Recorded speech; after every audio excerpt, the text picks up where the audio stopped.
जय श्रीराम जय श्रीराम जय श्रीराम जय श्रीराम जय श्रीराम जय श्रीराम वंदे मातरम वंदे मातरम वंदे मातरम वंदे मातरम वंदे मातरम वंदे मातरम।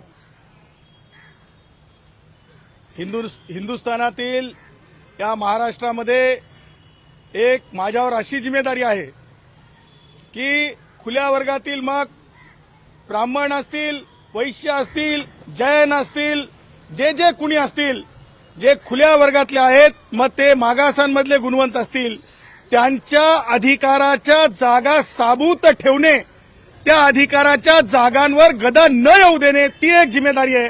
त्यासोबतच जे मागास खरे मागास आहेत, म्हणजेच जे लोहार भाऊ असेल, घिसडी भाऊ असेल, जे दगड फोडत राहते, लोहार भाऊ असेल, ती तळपत्या उन्हामध्ये घाम गाळत लोखंडाला धार करत असते, मग तो वडार भाऊ असेल, मग तो सुतार भाऊ असेल, पटाशी घेऊन आपलं काम करत असते, मग तो नावी भाऊ असेल, तो कष्ट करत राहतो, मग तो मसनजोगी भाऊ असेल, मग तो मंदिरवाला भाऊ असेल, मग तो वेगवेगळे जे जात समूह आहेत, जे कष्टाच्या आधारे मागास सुद्धा आहेत, सामाजिक मागास आहेत, त्यांच्या जागा, त्यांची गुणवत्ता एका विशिष्ट स्तरावर आणण्यासाठीची भारतरत्न डॉक्टर बाबासाहेब आंबेडकरांच्या विचाराचं जे संविधान आहे, जे प्रभू श्री रामचंद्राच्या समानतेच्या आधारावर, नीतीच्या आधारावर सामान्य हिंदुस्थानाला न्याय देण्यासाठीच आहे, त्याच्यासाठीची आमची पैरवी आहे, त्याच्यासाठीचं माझं आणि डॉक्टर जयश्री पाटलांचं रक्षणाची जिम्मेदारी आहे। म्हणून मला आज असं सांगायचं आहे की माझे मराठा भाऊ जे म्हणजे ईडब्ल्यूएसच्या आरक्षणाचे लाभदायक आहेत, ते लाभापासून कोणी त्यांना वंचित करण्याच्या दृष्टीनं उभारलेलं हे आंदोलन होतं असं मी समजतो। परंतु आज जर आपण जे नोटिफिकेशन पाहिलं तर ते नोटिफिकेशन नोटीस आहे, आणि म्हणून एकूण सगळ्या बाबींना सोबत घेऊन माननीय उच्च न्यायालयामध्ये लवकरात लवकर म्हणजे काय काय चालू आहे मागास आयोगापासून ते अधिकारांच्या रक्षणापर्यंत या सगळ्या गोष्टींसाठी जे आहे लवकरच न्यायालयाचं दार ठोठावण्यात येईल। ज्यांनी हे उभं करण्याचा प्रयत्न केला, ज्यांनी याच्यामध्ये पाणी ओतण्याचा प्रयत्न केला, ते रोहित पवार जे आझाद मैदानात सगळ्यांनी डोळ्यांनी पाहिले, तो संजय राऊत आणि तो निखिल वागळे, त्यांनी स्वतःची जागा तपासावी। दुसऱ्यांना टुकार आणि माझ्यावर टीका करणाऱ्या चाटूंना मला बोलण्याचा अधिकार नाही, आणि ह्या अशा चाटूंनी संजय राऊत असतील किंवा तो निखिल वागळे असेल, अशा चाटू लोकांनी जे आहे हे असं भरीव घालून माझ्या सामान्य मराठा भावांना, माझ्या सामान्यातल्या सामान्य कष्ट करणाऱ्या मराठा भावांना त्यांची एनर्जी जी आहे, अशा प्रकारे मला असं वाटतंय की त्यांची एनर्जी फार महत्वाची आहे। कष्टकऱ्यांची ती एनर्जी आहे, ती एनर्जी पाहता आणि आत्ताची विद्यमान संविधानिक परिस्थिती पाहता मला असं वाटतंय की मराठा भावांनी जे पुस्तक आहे, ज्या पुस्तकाला आपण म्हणतो की कायदा, त्या कायद्याचं वाचन करावं आणि त्या कायद्यातली कलमं पाहावीत, म्हणजे ज्यामुळे त्यांना स्पष्टपणे समजेल की ही काय परिस्थिती आहे आणि काय प्रकार आहे।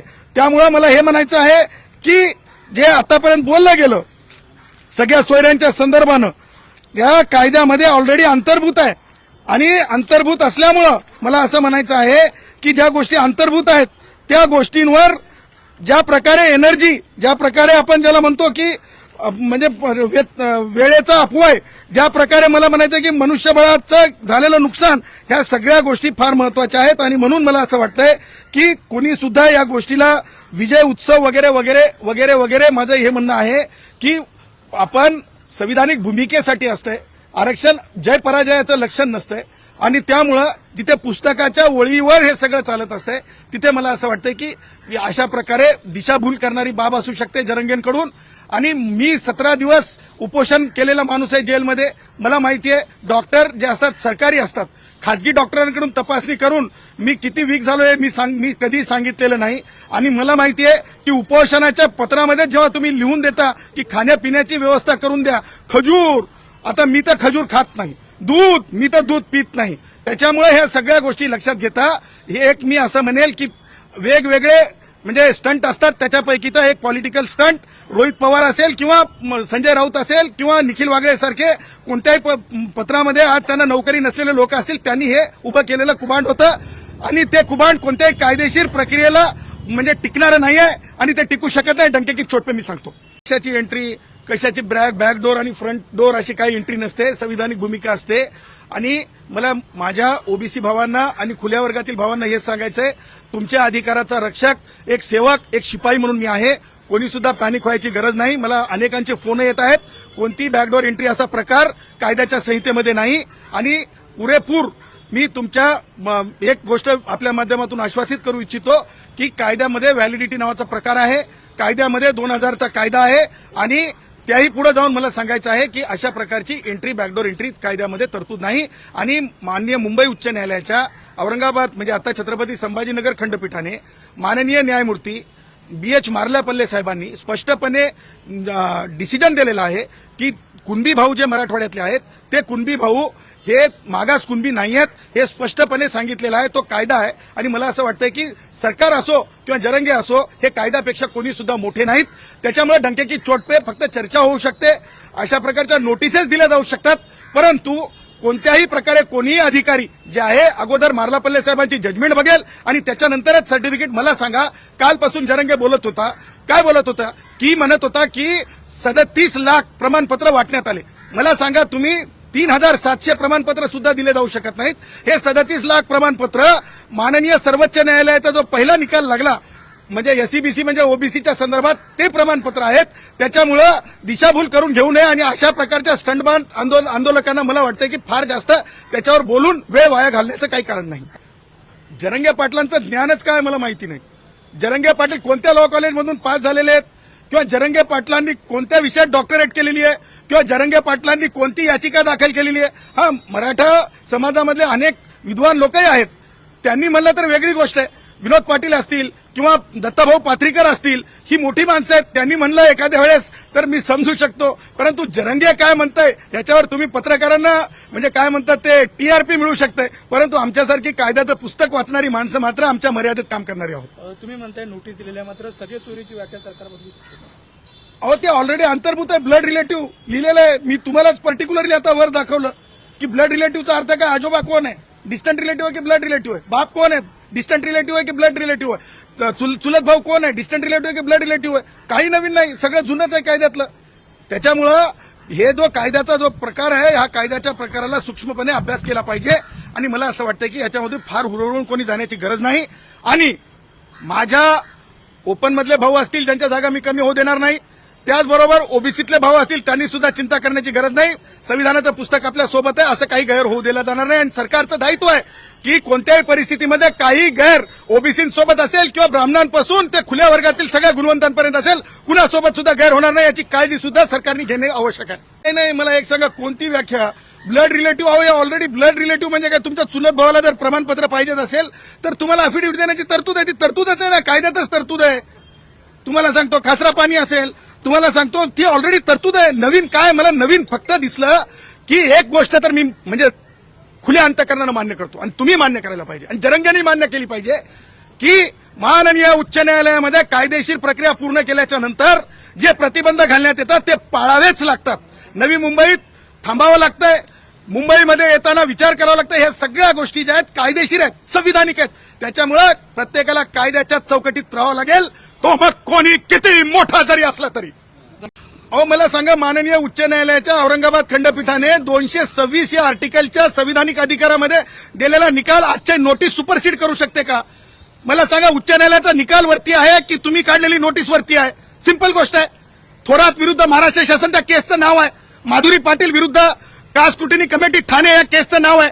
त्याच्यामध्ये दिलेले 10 डायरेक्शन्स आहेत, ते तुम्ही टाळू शकता का? कोणी टाळू शकत नाही. एकही प्रमाणपत्र त्या चुकीच्या पद्धतीने दिलं जाऊ शकत नाही. माधुरी पाटीलची जजमेंट ही कंकरंट आहे. आणि डॉक्टर जयश्री पाटील विरुद्ध महाराष्ट्र मुख्यमंत्री याच्यामध्ये काय काय लिहिलं माहितीये तुम्हाला?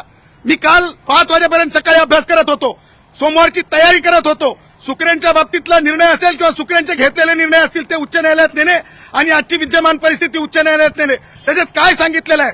रिसेंट जजमेंट आहे 2023 ची, त्याच्यामध्ये जयश्री पाटलांचा उल्लेख आलाय आणि त्या जजमेंटमध्ये स्पष्टपणे सांगण्यात आलेलं आहे की जे सत्ताधारी आहेत, परत सांगतो, ऐका हो ऐका, सरकार ऐका, परत सांगतो, त्या जयश्री पाटलांच्या जजमेंटमध्ये काय सांगितलंय व्यवस्थित वाचा.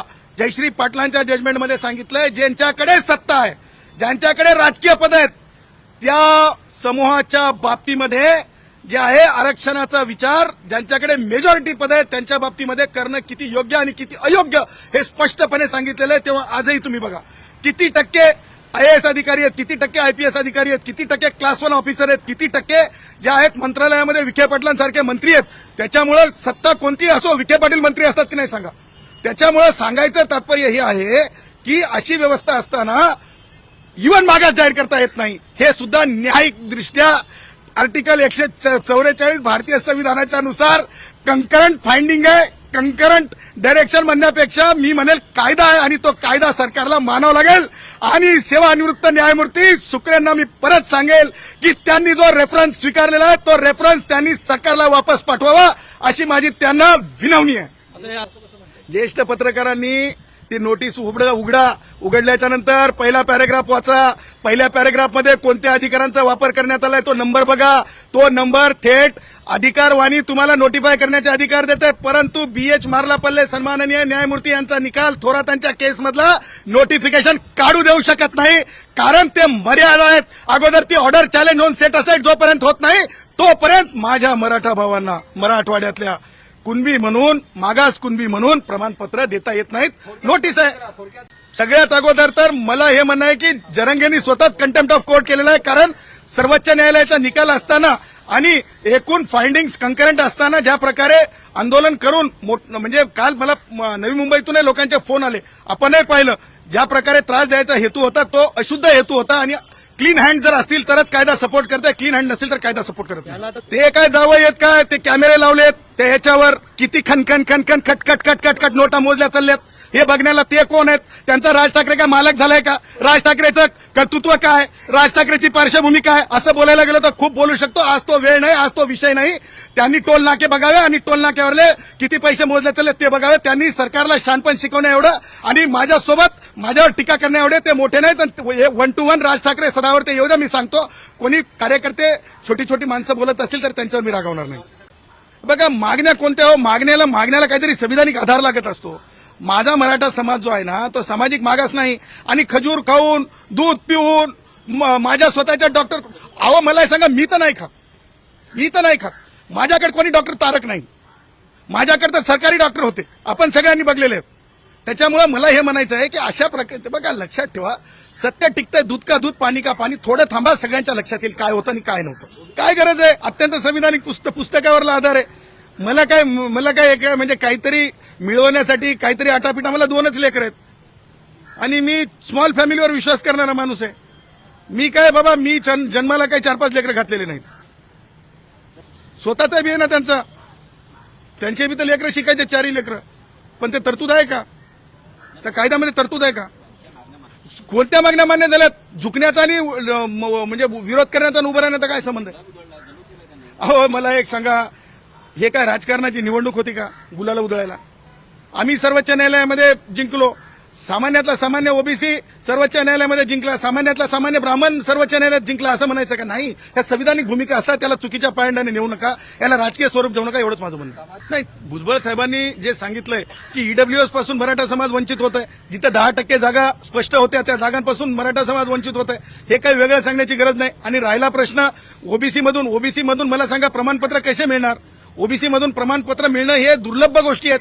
कारण म्हणजे भुजबळ साहेबांनी थोरातांची जजमेंट जर वाचली तर एकही तहसीलदार मला सांगा कोण तहसीलदार आहे आज? मला सांगा जे जरंगेंच्या बाबतीमध्ये तुम्ही चॅनलवाल्यांनी मुलाखत घेतली विभागीय आयुक्त छत्रपती संभाजीनगर 35व्या सेकंडला त्यांनी काय सांगितलं? परवाच्या दिवशी त्यांनी सांगितलं की 32,000 नोंदी. तुमच्या पत्रकारांनी विचारल्या काय ते 52 लाख किती 52 नाही 54 लाख त्याच्यावर त्यांनी काहीच बोलले नाही. कारण त्या ज्या नोंदी आहेत त्या एकूण जे महाराष्ट्रातले जे खरे म्हणजे मागास एसईबीसी आहेत कुणबी आहेत त्यांच्या संदर्भातले आहेत. त्याच्यामुळं मला असं वाटतंय की राजकारण्यांनी राजकारण करावं, परंतु म्हणजे संविधानिक विषयाला घेऊन आणि खास करून म्हणजे याच्या बाबतीमध्ये आरक्षणाच्या बाबतीमध्ये गलिच्छ राजकारण करू नये. सगळ्यांची जिम्मेदारी आहे. माझ्या मराठा भावांनी सुखरूप आपल्या घरी जावं, कारण ते सुद्धा माझा श्वास आहेत. आणि हेच म्हणेल की ह्यापुढं पुस्तक वाचाल तर वाचाल, नाहीतर चुकीच्या मार्गानं एनर्जी, चुकीच्या मार्गानं वेळाचा अपव्यय, चुकीच्या मार्गानं स्वतःला त्रास करून घेणं आहे. या व्यतिरिक्त जरंगेच्या आंदोलनात फार जास्त आहे असं मला वाटतं. एक लक्षात ठेवा, सरकार मायबाप असते. जरंगेंनी काय सांगितलं? सगळे सोयरे. मी तुम्हाला, तुम्ही स्वतःच वर होतात, मी तुम्हाला पुस्तकातली व्याख्या दाखवली. सगळे सोयरे आणि ब्लड रिलेटिव्ह याच्यात काय फरक आहे? ब्लड रिलेटिव्ह असेल तरच सगळा सोयरा असते. त्याच्यामुळे मला असं वाटतं, मला चुकीचा मराठी म्हणजे याचा शब्द वापरायचा नाही आपल्या गुराखी भाषेतला, कारण मी गुराखी साहित्याचा अभ्यासक आहे. त्याच्यामुळं म्हणजे कडीला ऊत वगैरे मला म्हणायचं नाही. त्यामुळं नवीन काही आहे असं वाटत नाही मला. सिंपल आहे आणि सगळ्यांनी सुखरूप घरी जावं, जरंगेने सुखरूप जावं. जरंगेने म्हणजे उपवास खरंच केला असेल तर स्वतःच्या प्रकृतीची काळजी घ्यावी. कोणत्या मागण्या तुम्ही तरी सांगा पूर्ण झालेल्या आहे? 1, 2, 3, 4 मला सांगा. 307 सारखे गुन्हे वापस घेऊ शकतात का? मला सांगा 307 सारख्या गुन्ह्याला रिपोर्ट फाईल केला जाऊ शकतो का? मला सांगा पोलिसांवरील म्हणजे हल्ले याच्यावरले गुन्हे मागे होऊ शकतात का? मला सांगा सर्वोच्च न्यायालयाने एसटी महामंडळाच्या बसेस फोडलेल्या बाबतींमध्ये काय निर्देश आहेत? कोणाच्या खिशातून पैसे वसूल करायचे? मला सांगा माझ्या गाडीचे काच फोडले ते पैसे कोणाच्या खिशातून वसूल करायचे? हे सगळे पैसे जो माणूस आंदोलनाची घोषणा करतो, जो माणूस आंदोलनामध्ये सहभागी होतो, ह्या सगळ्यांकडून वसूल करायचे. मला नाही वाटत की त्याच्यातले कोणते गुन्हे वापस होऊ शकतात. मला नाही वाटत की मान्य मुंबई उच्च न्यायालयाच्या मार्लापल्ले साहेबांच्या जजमेंटच्या नंतर सरकारचं हे काय नोटीस काय आहे ते टिकू शकते. त्यामुळे मला तुम्ही सांगा की कोणती मागणी 37 लाख कोणते कुणबी मराठा आहेत त्यांना मिळाली का सांगा मला तुम्ही. सोमवारी इत्याभूत सगळी गोष्ट आपल्या समोर येईल, थोडी वाट बघा. जे मानवतासाठी काम करतात त्यांच्या सगळ्यांकडे जावं वाटतंय.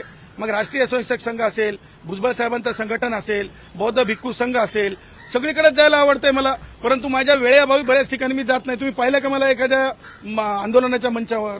त्यामुळे सांगायचं तात्पर्य हे आहे की मी सगळीकडे जाणारा माणूस आहे, परंतु वेळेअभावी मी गेलो नाही याचा अर्थ मी त्यांच्यापासून वेगळा असं समजू नये. डंके की चोट पे तर माझी ताई सुप्रिया ताई सुद्धा बोलली. त्याच्यामुळे डंके की चोट पे हे मी दिलेलं ब्रीद आहे, मी दिलेली वाक्य आहे, शब्द आहे. त्याच्यामुळे अनेक जण बोलतात आणि बोललं पाहिजे. याचा अर्थ ते लावून काही हो म्हणलं तर हो होत आहे असं नसते. नाही, मला फॉलोअर्स वाढवायची चिंता नाही, कारण मी जयश्री पाटील आणि माझे दोन, आमचं इचूचं बिराड, म्हणजे इचू म्हणायचं नाही पण बिराड आमच्या पाठीवर असते, तेवढ्यात आम्ही आनंदी आहोत. आणि हे ब्राह्मणांपासून ते वैश्यांपर्यंत सगळ्यांची काळजी घेण्यासाठीचं दायित्व आम्हाला दिलेलं आहे. ओबीसींची काळजी घेण्याचं दायित्व आहे, शेड्यूल कास्ट शेड्यूल ट्राईबची काळजी घेण्याचं दायित्व आहे.